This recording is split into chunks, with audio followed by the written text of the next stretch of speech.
En cette période de fin d'année, je dois vous l'avouer qu'on s'ennuie un peu tous sur les Sims 4.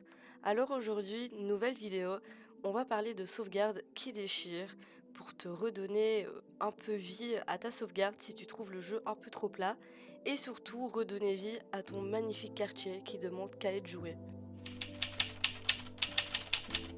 Alors déjà le truc qui pourrait dynamiser ton jeu, c'est de rajouter des familles. Par exemple, moi, j'ai rajouté les parents d'Elisa Pancake et les parents de Bob, même aussi une sœur et un frère à chacun d'entre eux. Et c'est le drame de base. Mais moi, j'ai rajouté vraiment une dynamisme que la famille des Pancakes, donc de Bob, et la famille Rosé d'Elisa ne se supportent déjà pas de base. Donc leur union est déjà foireuse dès le départ. Et ça, franchement, ça rajoute du piquant à tes parties. Pour les caliente, alors là, j'ai fait vraiment sombrer Katharina dans le chaos total. Trop d'argent, trop de fiesta.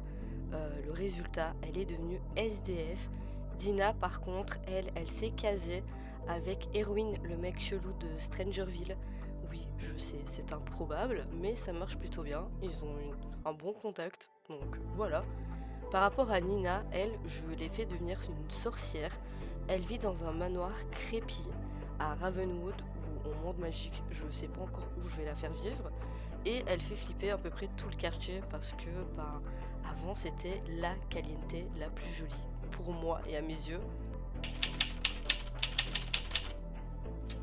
Autre petit tips, si t'as pas du tout d'imagination et t'as la flemme, tu peux faire ressortir des Sims des anciens opus, du genre la famille gothique, les parents, ou encore l'ancienne version de Katharina Caliente qui était la mère de Dina et de Nina.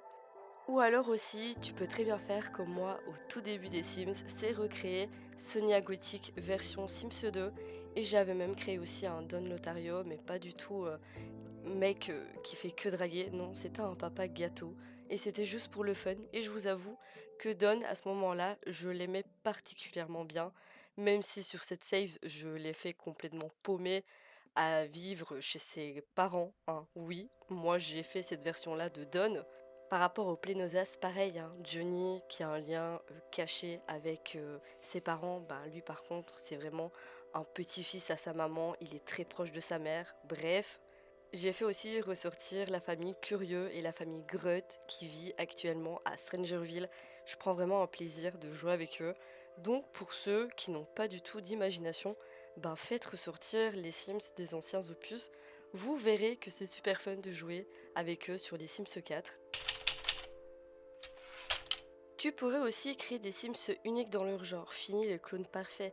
Genre tu pourrais faire des punks, des hippies, des Sims qui s'habillent en pyjama toute la journée, des défauts du style un mec qui marche en criant sur tout le monde, ou une mamie qui fait également de la boxe, ou une ado rebelle encore qui rêve de devenir astronaute. C'est un peu contradictoire, mais je vous avoue que l'idée est plutôt bonne. Pourquoi je vous dis ça? Parce qu'il y a une Sims dans mon gameplay qui va bientôt sortir, qui est vraiment une ado super rebelle, mais elle par contre elle veut devenir astronaute. Pour la mamie qui fait de la boxe, bien évidemment, c'est la mère de Daniel Sympa, sinon ce serait pas drôle, mais en tout cas c'est fun. Et alors aussi également pour les SDF, depuis que j'ai appris à jouer avec Katharina en mode elle est SDF, elle a tout perdu, là je vous avoue que je kiffe grave jouer avec elle, ça m'a redonné un peu l'envie de rejouer avec ce foyer que j'aime pas du tout, mais pourtant il est quand même assez attachant, surtout avec cette petite histoire derrière. Vous savez tant bien que moi aussi que sur les Sims on ne peut pas faire preuve d'imagination complètement. C'est pour ça que les modeurs ont créé un petit mode boulangerie et grâce à celui-ci, je peux faire devenir Bob boulanger, un de mes plus grands rêves, Pancake qui fait des cupcakes, lol. Enfin en tout cas, si le mode vous intéresse, n'hésitez pas à regarder la barre d'infos. Si elle n'est pas mise, c'est qu'elle est sur mon Discord, bien évidemment. Et pour finir, tu pourrais te donner une vraie direction à ton jeu. Genre tes objectifs, tu veux jouer avec une famille sur plusieurs générations, créer une dynastie de criminels, réaliser tous les rêves d'un Sims pauvre, peu importe. Moi personnellement, mon style de jeu, c'est je joue 5, 6, 7, 8 minutes avec ma famille, puis je pars dans la construction, puis je reviens relooker une famille ou créer des PNJ, que sais-je. Et ça en fait c'est mon style de jeu à moi propre et c'est à vous de savoir qu'est-ce que vous kiffez, si vous aimez faire le génération leader, le 100 Baby Challenge. Si vous êtes plus dans la construction ou dans le gameplay, c'est vraiment à vous de trouver votre propre équilibre en jeu.